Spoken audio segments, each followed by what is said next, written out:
Praise the Lord. നല്ലൊരു പ്രഭാതം ദൈവം നൽകുന്ന നമുക്ക് സ്തോത്രം ചെയ്യാം. ഈ രാവിലെ സമയത്ത് ദൈവത്തിന്റെ പരിശുദ്ധാത്മാവ് നമുക്ക് നൽകുന്ന ആലോചന യോഹന്നാൻ എഴുതിയ സുവിശേഷം 6-ാം അധ്യായം 63-ാം വാക്യം. The gospel book of John chapter 6 verse 63.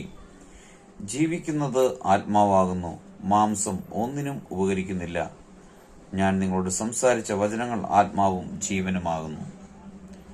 യേശു പറഞ്ഞ ഓരോ വാക്കുകളും ഓരോ വചനങ്ങളും നമുക്ക് ആശ്വാസവും ആമേൻ ഹല്ലേലൂയ ജീവനും ആത്മാവുമായിരിക്കുന്നു.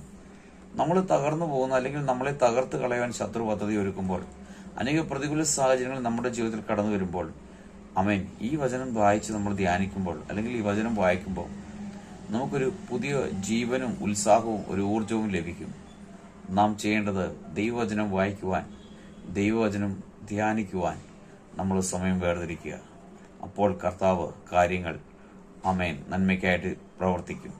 ആ യേശുവിന്റെ കരങ്ങളിൽ നമ്മളെ ഏൽപ്പിച്ചു കൊടുക്കാം. നല്ല കർത്താവെ നന്ദിയോടെ സ്തുതിക്കുന്നു, സ്തോത്രം ചെയ്യുന്നു. ഈ രാവിലെ സമയത്തിന് കേൾക്കുന്ന എല്ലാ പ്രിയപ്പെട്ടവരും ഈ വചനം പ്രകാരം പിതാവിന്റെയും പുത്രന്റെയും പരിശുദ്ധാത്മാവിന്റെ നാമത്തിൽ അനുഗ്രഹിച്ച് പ്രാർത്ഥിക്കുന്നു. പ്രാർത്ഥനകടനായി സ്തോത്രം യേശുവിന്റെ നാമത്തിൽ പിതാവേ, ആമേൻ.